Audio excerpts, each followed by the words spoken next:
What if leadership isn't about building influence, but about healing what's broken? Leadership shows up in a lot of places: boardrooms, battlefields, classrooms, and sometimes even at the altar. Today's guest is someone I know not just as a leader, but as family. Father Michael Garcia is the pastor of Church of the Incarnation in Rio Rancho, New Mexico, a vibrant Catholic parish serving a growing and diverse community. He oversees the sacramental life of the parish, shepherds a multi-generational congregation, and carries the responsibility of preaching, teaching, guiding, and healing. But what fascinates me most isn't just what he does, it's how he does it. His YOS is contribute, mastery, and simplify. So he is wired to serve something greater than himself. He's naturally that way. He's wired to continually refine his calling and get better. And he's wired to make complex truths accessible to everyday people. And here's the part I'm most excited about. Father Michael has a deep love for the ministry of healing. So today we're going to explore something deeper than leadership strategy. We're going to explore presence, clarity, calling, and healing. Father Michael, welcome to the show. Thank you, Dan. It's good to be here. It's good to have you here. It's fun to have you here. Number one, I've known you for over 30 years, and I've learned so much from watching you grow as a person. I think when I met you, you were just out of the Navy, Yeah. and starting your life to living a pretty full life before even being ordained. Sure. And then becoming a priest. And then I got to spend some time with you and your staff last week, or a couple of weeks ago at a retreat for your staff. Mm-hmm. So it's kind of a full circle moment for me. So it's a pleasure to have you here. Thank you. Thank you. It's good to be here, and I appreciate the invitation. You know, we had your predecessor here, Father John Carney, on the show, and we had just a fabulous conversation. We talked about a lot of things. You've got some things in common. You're also a veteran. You're a Navy veteran, so you spent some time in the Navy. Then, as I said, you were ordained later in life. And I'd like to, let's talk about a little bit of that story. Let our viewers and listeners know a little bit about where you came from. So, grew up in Albuquerque. Yes. And joined the Navy at, how old were you?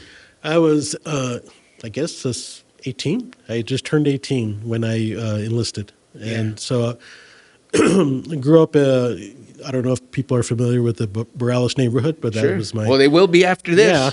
And some schooling in Catholic schools. I went to St. Charles for a little bit. I went to St. Francis on Broadway for a little bit. And then I ended up at Washington Middle School, which was a culture change for me. And then on to Albuquerque High. And when I decided to go into the military, I think I was at a very interesting time in my life, because I had lost my father when I was about 15 years old. He died of a liver cancer. And I needed some direction in my life, and this was an opportunity. My brother, Richard, who was in the Navy at the time, also talked to me about it, so I did. So I joined the Navy. The whole idea of doing more before the whole world does, before you wake, before 4 a.m. or something like that. I remember there being like that slogan. So the idea of just being able to go out and do something bigger than myself was, I think, a real draw.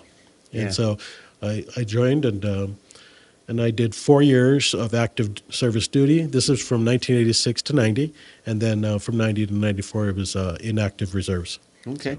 So you did your time in the Navy, and then what did you do after that? So, well, part of what drives me is I've always had this desire to help people. Mm-hmm. That's the contribute in you, for sure.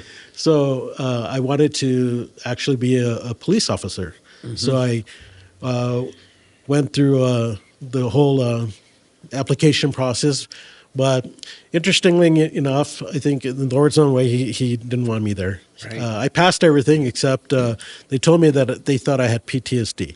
And so, but back then they didn't really guide you or steer you on like how to address that. Right. So you just sort of accepted it, you moved on, and you went about trying to fulfill your goals and dreams. And so I was a little wandering, like what am I going to do? And I was doing different things, and I ended up being very involved with technology. Right. I loved this idea of the internet when it first became popular, Right.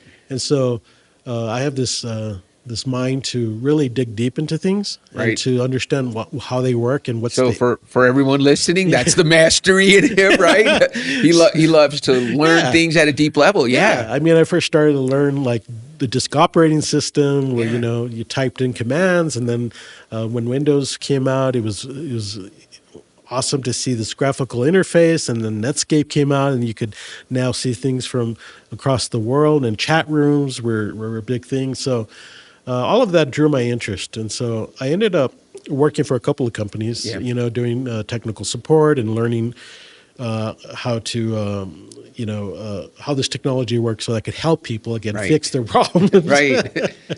And eventually, I started working. My last position before I entered the priesthood was. Or entered into seminary was working for a company called Dual Language Education in Mexico, and I was kind of their IT guy in Yeah. a sort of way. It wasn't. I don't think that was really the position, but that's what I did for them. You were an IT guy before there were IT guys, right? Yeah.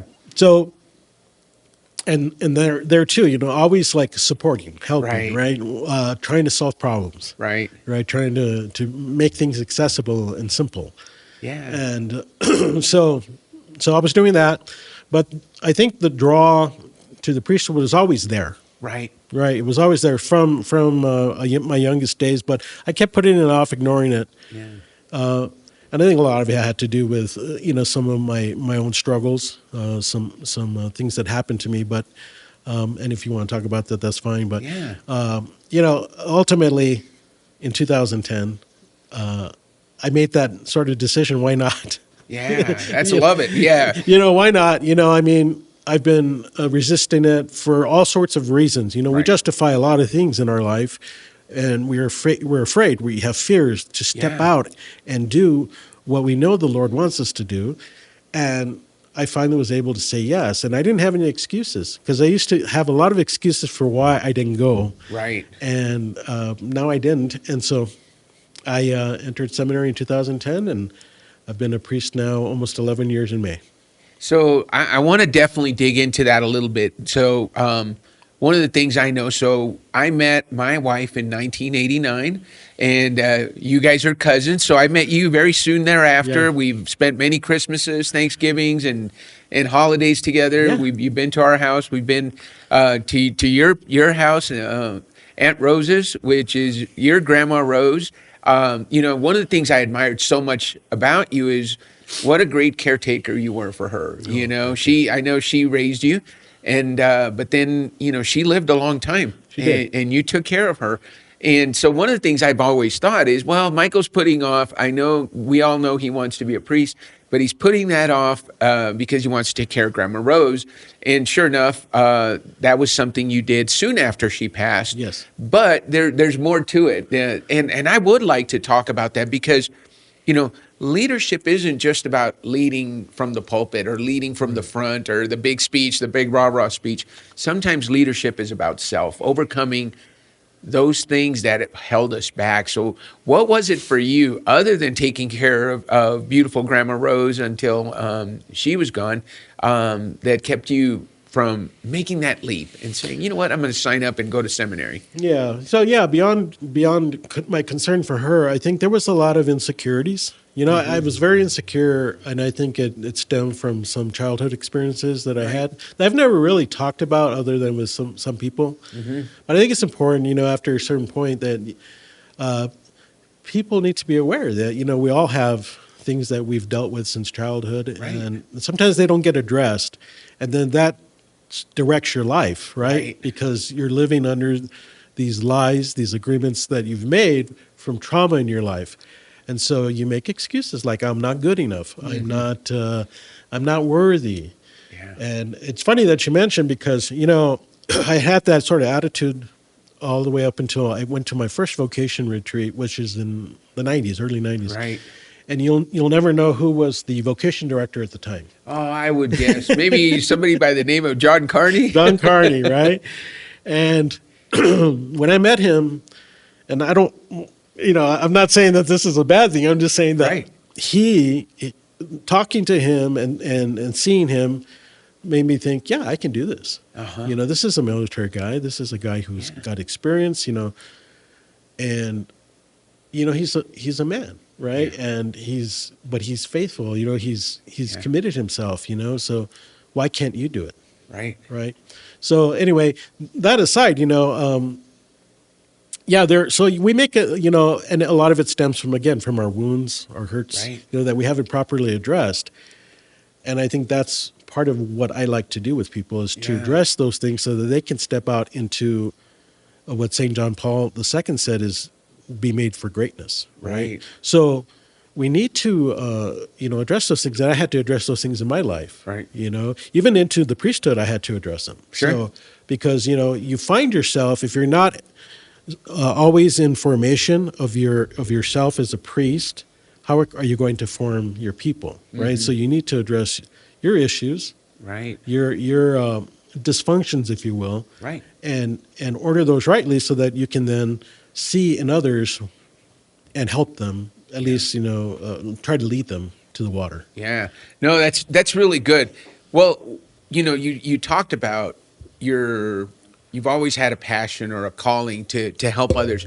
When did you realize that your calling wasn't about being the center of attention and because when we go to mass, you're the man, you're Yeah. up there. I think you realized it wasn't about that. It's about serving others. Yeah. How early do you in your formation or even in your calling to the priesthood did you realize that? Oh, I think, well, I think you realize that at least in the, your first years of priesthood. Yeah. For me, at least, I can't speak for others, but you recognize that the people that you have been given are the Right. people who actually help make your ministry better. Right. Right. So it's for me, it's not about controlling every aspect of the ministry or even as a pastor controlling every aspect of of what happens in the parish. Although at the end of the day, you are the one responsible. You do have that accountability. Right. But it's about empowering people Mm-hmm. to do the things that they feel called to do, but forming them so Right. they can do it well. Yeah. Right. And so recognizing that, and tying it back to, I always tell people almost every boss I've ever had, right, in any job, the majority were women. Uh-huh. Okay. And they teach you something about, because the women are the backbone of the church. Right. Right. And they've been the backbone of the church since the beginning. They were the ones who provided, all the needs for the disciples. Right. They were the ones who supported them with money and food and care. And that's something that I've always been distinctly aware of. Right. And so, but I want this for all the people, all the people that I serve to feel like they are a part of something Right. greater than themselves, but they're all contributing. It's just simple gospel principles, right? Yeah. Of one body, many parts, Right. right? And so that's what I'm trying and keep trying to do in my ministry, Right. is to help those people and support them and be a part of the church and not just stand by, not just bystanders. And you've got a unique challenge. You've got one of the biggest congregations in the city. When you talk about serving 4,500 people over how many masses every weekend, plus all the ministries, and you don't have a big staff. I got a chance to meet him. So you guys are running a really efficient operation with a few very talented people. It's in quite the right incredible. seats. Well, I mean, just yesterday, Ash Wednesday. Yeah. I think we had about 1,600 over the course of the three masses that we had yesterday. Wow. So 1,600 parishioners came, and that's beautiful. Yeah. It's amazing, and yeah, we do have a vibrant, growing parish, and I've got a wonderful staff. I have to say, I've been at 3 assignments in my young priesthood, right? As a pastor. Mm-hmm. My first one was actually at the Newman Center, Right. where I was the associate. But under my 3 assignments, I've had nothing but wonderful, faith-filled people, Mm-hmm. in that parish and in my staffs. Yeah. And they've all done, everything. My success is because of them. Right. So, you know, yeah, I just, I'm so excited. I just started, in July, in July, I'll give my 1 year state of the parish address, but, Great. Great. but you know what? Nothing's impossible when you have people who really care about their faith. Yeah, and your contribute just comes out in everything that you say. You're always talking about helping others move forward and having them contribute to the overall mission of the parish. What does a community need most, in your opinion, from its leader? Is it clarity? Is it strength? Is it compassion? What is the most important thing you feel the community needs from you as the leader? I think it's important is two things: Yeah. truth and humility, Mm-hmm. right? And they go hand in hand because, we proclaim and profess, you know, a message of truth, right? Right. The person of Jesus Christ. But how that all plays out, Right. is really in the way we live our lives. So as a Right. pastor, it's a very difficult balance because you want to say I'm striving for humility, but you can never admit that you're humble, right? Right. You don't I'm want to proud say. of my humility. We used to say, Right. As Sophia said, my daughter, when she was little, she said, "Dad, am I the best at being humble?" Right. You don't want to ask that question. Yeah, Right? right. So it's always a work in progress, right? You need to strive for humility because that's what Right. our faith calls us to. But at the same time, you shouldn't be acknowledging it, right? Right. Because true humility acknowledges your strengths Right. and your weaknesses, right? And so it's being honest with yourself, and that's what they want from a pastor. They want honesty. Yeah. The other day someone asked me a question, and I'm going to admit it, I lied. Okay, I lied. Because Was it a white lie to protect their feelings? Or? no, it was to protect an embarrassment about myself, Ah. right? But it wasn't like I deliberately thought about this and say, "Yeah, I'm going to lie." It was like an instant reaction Right. to something that hadn't been addressed to me in a long time. Right.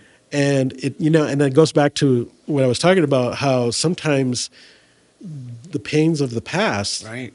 even though you think you've resolved them, they come back. Right. And in that instant, and so I called this person later and said, "Look, it's not true." I said, "And I'm sorry, I just reacted." And Yeah. and that's what I think people want from their Right. pastors, to admit that they don't have it all together. Yeah. We're with them. We're journeying with them, like Father John Carney says, Yeah. I think I when I saw him in his interview, he said, "You lead from the front." Right. That's what we need to do. We need Yeah. to lead, not just by moralizing or preaching to them in a Yeah. certain way. Every sermon Yeah. is a sermon to myself. Right. Right? You need to preach. Practice what you preach. Right. Right. Yeah. And so so there's always opportunities for growth. Right. And does that answer the question? Yeah, that's really good. So what you're saying is, I think the most important thing is the humility, Humility. and being honest. I love that you talk about that because, one of the things I've learned in working with the vocations, working with priests, is you're human. Yeah. You're just as human as we are. My exposure to that side of the ministry was, when in the early 2000s with the Jesuits at Immaculate Conception. I used to play golf with Father Rodriguez Yes. and Father McGowan, and I got to know, hey, these guys are, at the end of the day, they're people, but they have a really important job, and we hold them up to a really high standard, but we have to remember that you're human. So I love that you told the story of, sometimes we get put on the spot and we say something, but you did the best you could. Is Right. You called them up and said, "Hey, Yeah. I actually told you a lie, but Yeah. here's why," and then you explain yourself. Sure. And then you move on, and you probably gain more respect from that than from the lie that you had told. I think so, and it's important, that we do our best to be honest and be have integrity, right? That doesn't mean we're perfect in every conversation or everything. Not even in sometimes our preaching. Sometimes we let our own opinions be interjected into the the preaching, Right. and so we have to be very careful and aware of that. And that's why priests need to go to confession too, right? Right. Because we have weaknesses, and we know that we're in constant need of the strength of God in our Right. lives in order to carry out His mission, right? Right. Because at the end of the day, when a priest goes to bed at night, he says his prayers. He there's an opportunity when he does his night prayer to make a good examination of his conscience, and then to then entrust everything to the Lord, right? Right. And the Lord brings it all together. Yeah. And he makes, he can convert that to grace. Right. If you let him. And that grace will overflow into not only the life of the priest, but to his parishioners. Yeah. Right? Because as the priest goes, so go the parishioners. Right. No, it's really good. So we touched on your contribute comes across. Let's talk about mastery. Okay. Mastery. What does mastery look like for you in spiritual leadership? Where do you see yourself really digging deep and learning, and where does it come into play? Well, in spiritual leadership, I think mastery is knowing the human person, right? The church has so much experience in knowing the human Right. person, right? And we don't always need to reinvent, the way things are done. I mean, there's different spiritualities, right, and different approaches to our relationship with Christ in the sense of, one might like, certain devotions, a certain spiritual life. I remember at one point I was very interested in various religious orders, right? But then, you realize that the Lord calls you to a specific thing, and if you embrace that, you'll grow. So I think having that discipline of like not chasing after all sorts of devotions and things like that, but focus, right? Focus. And so I think in the spiritual life, I want people to focus, focus on, one thing and do it well. I always tell people, say one rosary bead for me. Just one bead, Father? Yeah. Because if you say that one rosary, that Hail Mary, Right. with great love, that's as powerful as just rattling off a bunch of them, Right. right? Focused and with your heart and your mind, because that's ultimately what prayer is, right? It's the lifting of the heart and mind to God, Yeah. right? So when we do that, that's why it's so important. Remember that, I don't know if you're familiar with what they call the Shema. It's the prayer of Israel. Say, Yes. the Lord is God, Yes. and He's one, and you shall love the Lord your God with all your heart, your mind, and your soul, and your strength, right? Yeah. That's prayer. Yeah. Right? And so if you do that well, you can't go wrong. And so I try to, as far as a spiritual life is, let's stay focused. Let's look at the important things and discard the unimportant things. And there, so many great spiritual writers out there that, I don't have to really invent them. I can just point them to them and say, here, it's like John the Baptist pointed to Christ, right? Yeah. Okay, here you go. What keeps you growing instead of coasting? What's the drive to keep learning more? A desire, I think. Well, I want to say that it's a desire to know, right? To know. It's like when I first got into technology, I think there's always a curiosity. Now, curiosity can be good or bad, right? It's kind of neutral, and it depends on where you take it. But this curiosity for and to use the imagination, right, are important, because the imagination is a gift from God. Right. It allows us to enter into these deeper mysteries. We wouldn't have science without people who imagined what what we could discover and what could be revealed to us through the natural light of reason. And then you have divine revelation, which helps us to imagine what life with God will be like. So I think we're all built with it, Right. but some of us haven't been able to tap into it. Right. And so this curiosity, the desire to know more, the desire to know truth, to face reality with some kind of understanding. And so when it comes to like technologies, that's always been, I think, one of the things that I've really enjoyed is how does a computer work, right? How does this motherboard get store this data, or how does all those things used to very much interest me. How does the internet work? Yeah. And now, of course, like you mentioned, artificial intelligence. And so, when it started to come on, I think it was during COVID, Right. and ChatGPT, became the popular thing Right. to play around with. I said, I'm going to get on this because I want to know what's all about, right? Yeah. Well, and let's be clear. You didn't just get into it. You took a course Yes. at a major university. Where was it? At So I took an online course through MIT. right. Yeah, and Very early on. I'd like to brag that it was like, but it's professional development, right? Sure. And I think that's what I do, and I thank the Archdiocese for allowing me to do that, because I was seeing already like some of the potential Right. pitfalls, right? But also the potential for goodness. Right. And like any technology, it can be used for good or bad. So I wanted to understand, what is this, Now, it was mostly on generative AI because, there's different types of AI. Right. This one is mostly what people are consuming, right? Yeah. Is the, the chat bot. Mm-hmm. And so I wanted to understand now. I admit, some of the math and science behind it is a little above me. Yeah. This is MIT after all, and they give you Right. these things to look at. And I'm like, whoa, okay. But I think overall, I was very much interested not only in its uses and its potential, but also its potential ethical problems. Right.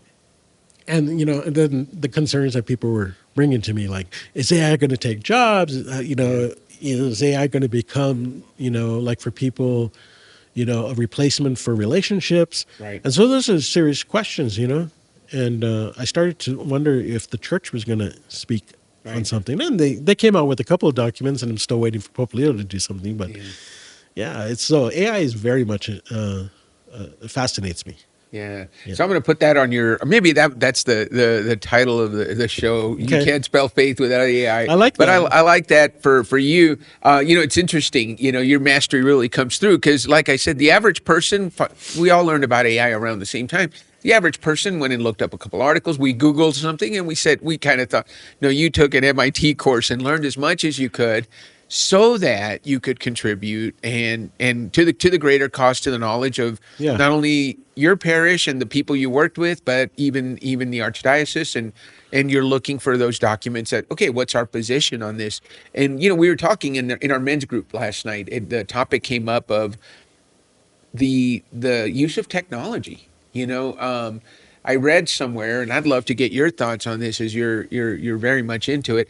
An 18-year-old today, if they live to 80 years old, they're going to spend 20 years of their life looking at their cell phone. Mm-hmm. 8 hours a day on average, an adult, a Gen Zer, looks at their phone. So you're talking 8 hours of sleep, 8 hours of scrolling, and then 8 hours of working.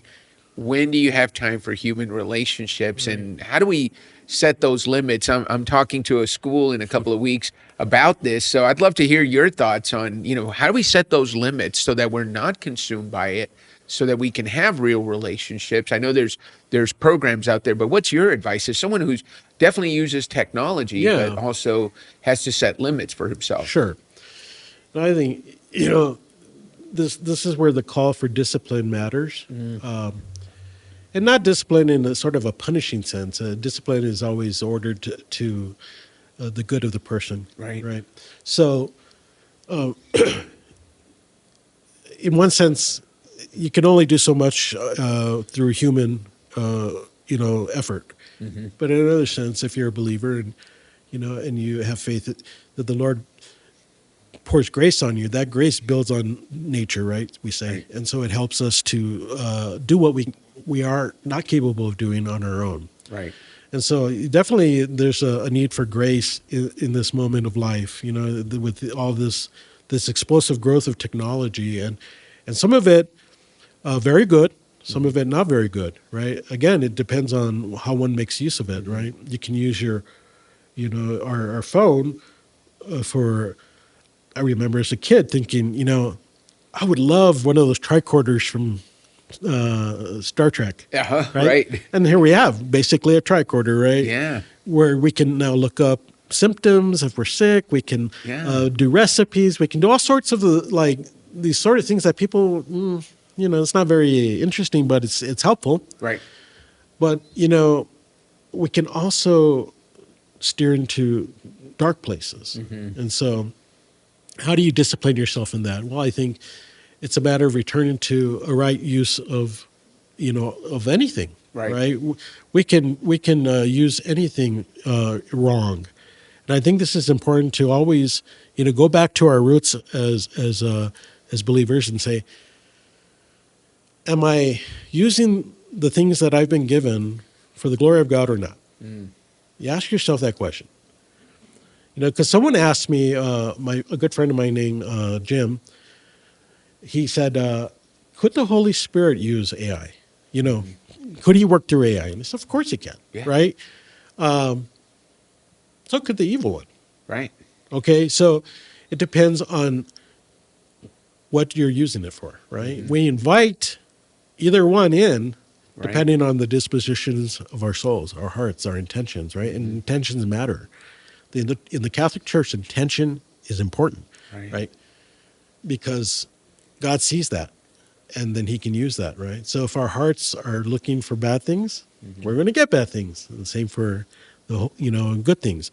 And so, but it's a matter of having a good faith life, a sacramental life, a prayer life that is always, again, heart, mind, and soul directed toward the heavenly things, to God. And so I think that when we're using technology with that frame of mind, then I think it can be used for good. But if we're using it in just a worldly sense, in a sense that's not going to get us closer to God, Right. then we're going to see the results of that.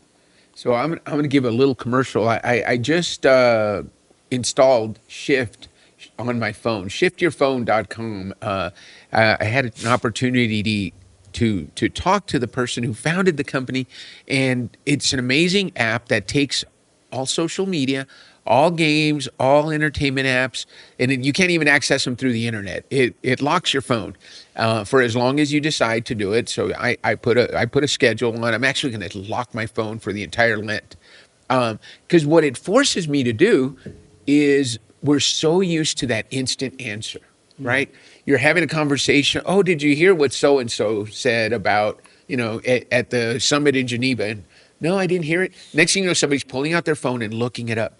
And you don't need it. You can still continue the conversation. You can say, okay, well, what he said was this. Well, you don't need to prove that he or she said it. You can just have a conversation about that.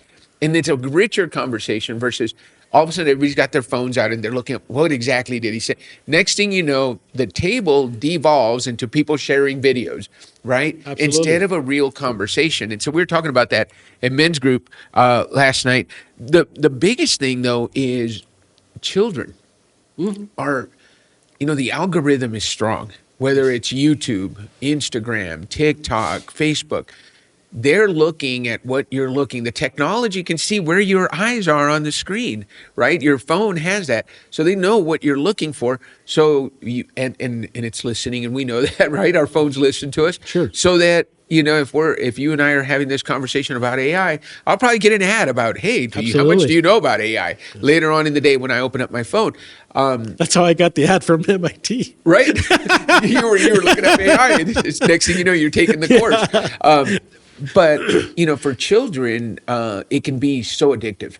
Oh, yeah, absolutely. Right? Because, I recently did a retreat I do an end of year retreat for CEOs where we look at our previous year and then we plan our goals for the next year. But one of the parts was, what is something that we want to stop doing? To a person, they wanted to stop doom scrolling. Yes. They understood how much time they were spending just scrolling, because you start with, I'm going to look up what the president said at the international summit, which leads to a video about, this happened in Minnesota, which leads to a video, this pop artist was there, Right. and then that pop artist was dating. So next thing you know, you've watched an hour of YouTube videos, none of which are related to the original thing that you started with. So what's your recommendation when parents come to you? What are you doing, in terms of bringing that to families? Because it has a severe impact. Kids get so addicted that, they get violent if you take away their phones. Sure. No, I think you bring something up that's very important. That I think what we need to do and this is just my observation, is that we need to bring people back into what is relationship, right? What is relationship? People will pick up their phone at night to have a conversation about their anxiety with ChatGPT, right? Or, they'll have conversations and think that they're real conversations, right?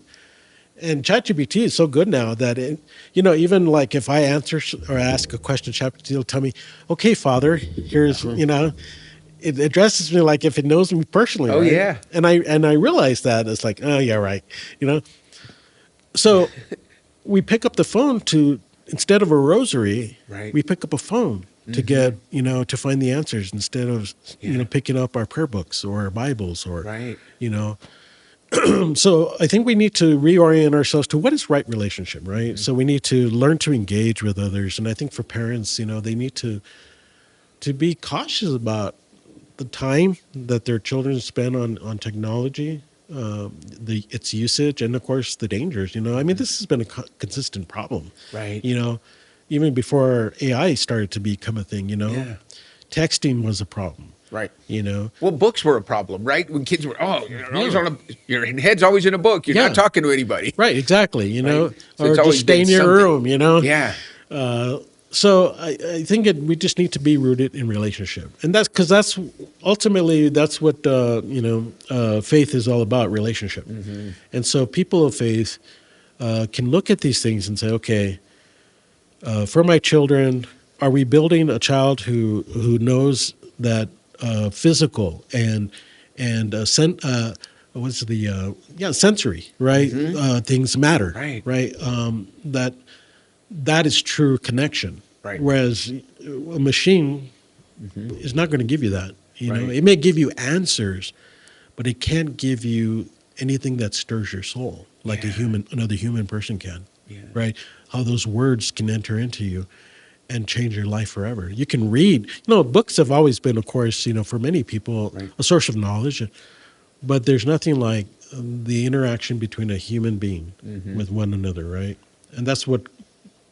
That's how the early church Exactly. passed on Right. the gospel before right. even anything was written, right? Right, They were so- living the faith in relationship with one another, in communion with God, and then it finally got written down, so that they could preserve it and share these things in their celebrations of the Eucharist and so forth, right? So, pretty amazing that God has given us the means. We just forget it.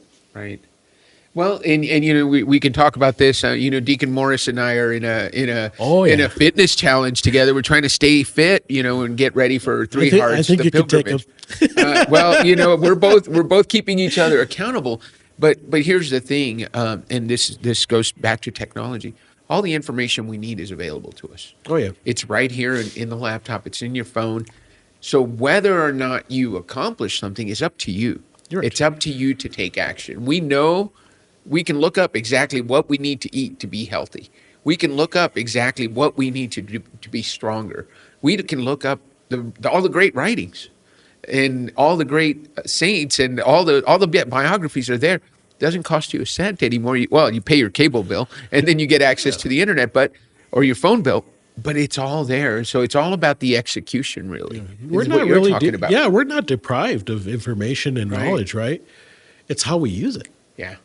And whether we use it, right, for the good or the bad.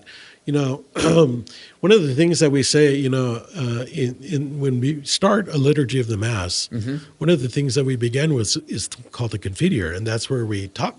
We ask God to forgive us of our sins for the things we've done and the things we have failed to do. And I'm always interested in that things that we have failed to do, right? Because, we can say we do this and do that. But what about the things that we're not doing, right? That are actually far more beneficial, right?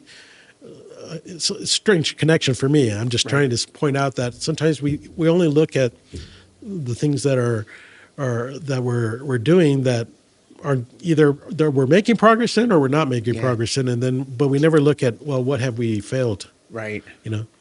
It's interesting because one of the apps that I use is Google Notebook.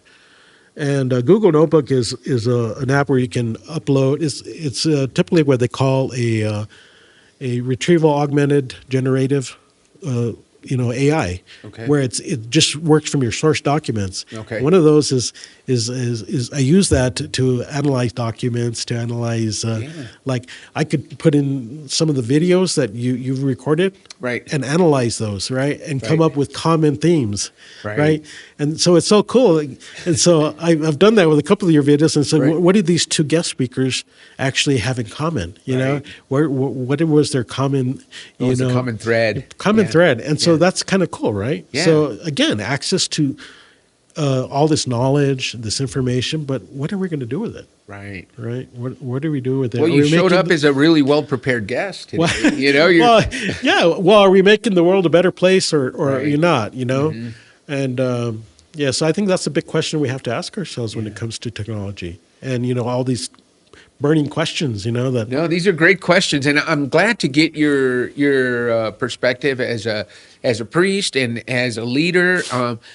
Let's talk about simplify, because one of the things I got to do when I did the workshop for your team is I got to attend your mass, and one of the things I noticed was the reading was long. There was a lot to it.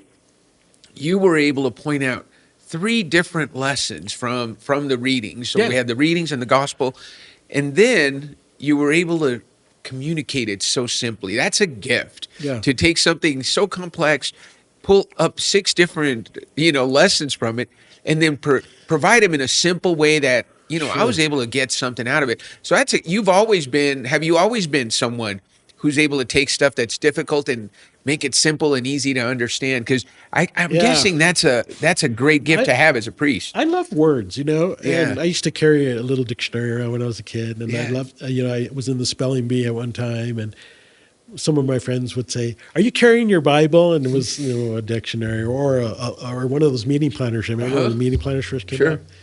So anyway, I always love words. I love understanding what they mean, and so. But I also knew that people needed simplicity.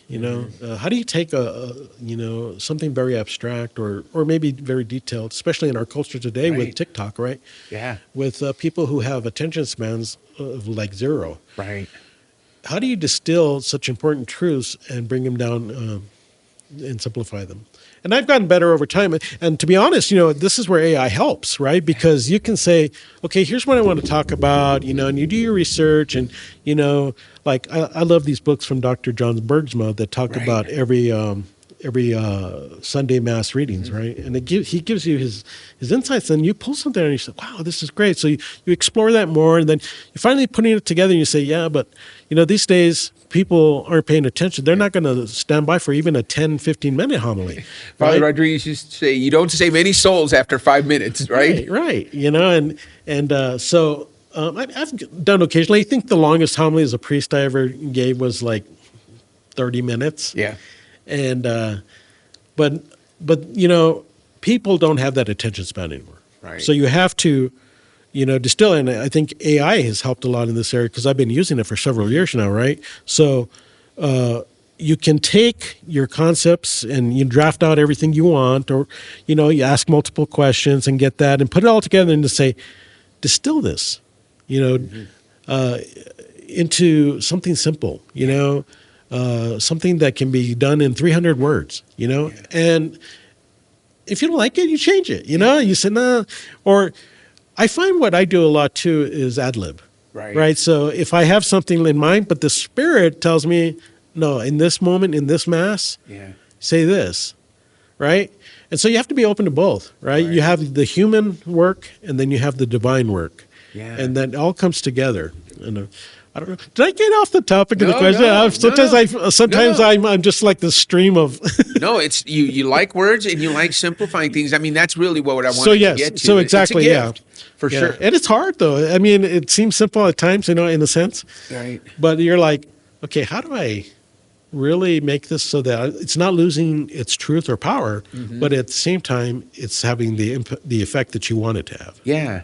Well, let's talk about your healing ministry. Okay. I mean, What draws you to it? I can imagine when you talk about your own healing that you had to go through as a young adult, as a seminarian, and as a priest, you've had some healing to do. What Sure. draws you to want to help people heal? And tell us about that ministry. Yeah. Have you ever heard of this idea of the wounded healer? Right. Okay.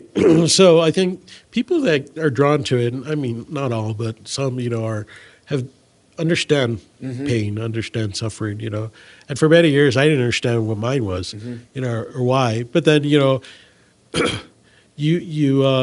do get to a point where you get help. You get, Right. you understand like the genesis of some of these things. And so for me, that was the case.